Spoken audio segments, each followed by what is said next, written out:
Hello, friends. I am Tom Downey. That is Harrison Graham in I still call it stunning NBA trade deadline move. The Cleveland Cavaliers have added Andre Drummond.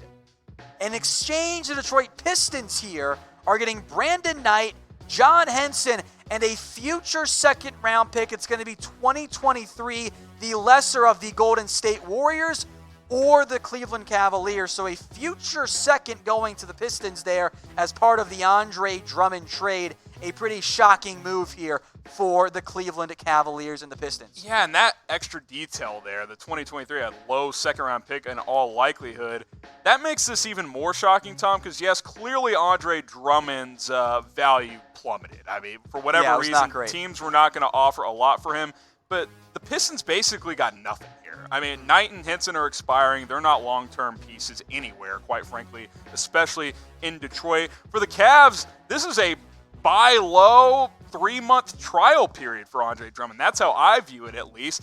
Let's bring him in. We're not winning right now, but we got 2 young guards we like in Sexton and Garland. Can Drummond fit there? If he does, great. Give him an extension. Maybe he opts into his player option next year for an extra year of trial. Possibly could be an option there as well. If it doesn't work out, no harm, no foul. He's off the books either after this year or after next year. But the more you look at it, this is a good deal for Cleveland. There's no risk here whatsoever. Yeah, I mean, the thing you would lose is a second-round pick from way now, and maybe Drummond opts into his player option, maybe he doesn't. Detroit got pretty much nothing in this trade. This is a bad trade for Detroit. This is they took what they could get, and it was not much. And 9 times out of 10, I am take whatever you can get, even if it's pennies on the dollar. Is this even pennies on the dollar? Like, I don't know, man. This feels like a penny on the dollar. A low second-round pick 3 But it is still better than nothing. It's like the I would almost rather bring him back and see if he opts in next year. Like, yeah, that's fair. I don't know, man. Like, this trade from Detroit's side of things is pretty surprising. They gave him away. Literally, Cleveland, take him, throw us a pick in 4 years. It guarantees that they're going to end up being they're going to have a little bit more cap space. It guarantees that they will free it up. But they are such an unattractive team right now for free agents. Yeah. If they're being realistic, they're not getting anybody substantial in 2020. Like, that's just the reality of it. And sure, maybe you couldn't get a first-round pick, but you can't get at least a young player asset. Knight and Henson are not assets. They're not. They're expiring. These are players that used to be good role players that aren't anymore. And a second-round pick 3 years from now, Tom, that is pretty bad value for Cleveland, from Detroit's side of things. Yeah, I think it's very clear to me that the Cavs won this trade.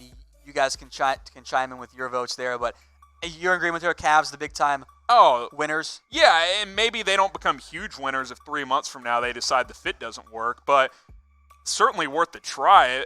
Cleveland called Detroit and was like, hey, we'll throw you a second-round pick, a couple of expiring contracts, and Detroit couldn't find anything better, so Cleveland's like, sweet, we can test out Andre Drummond with some of our young core, see how he fits, see how he fits with Kevin Love as well, as he could become an off-season trade candidate in Cleveland. I like this try for Cleveland. You know, maybe it brings a little more juice to that fan base who has not had a lot to cheer about since LeBron left. So this is certainly something worth trying from Cleveland's side of things. It's an interesting move, and I get it now more for the Cavs once we saw what the details were as it came in. No risk, quite frankly. You're taking out a little trial run. Maybe Drummond will love it in Cleveland, and he wants to stay there, and he opts in, or he agrees to opt in and then be traded, or get traded at the deadline, or something that gives them an asset back later. That's something as well. He could opt in next year, and if he still stink, you could trade him for more than what you just gave out.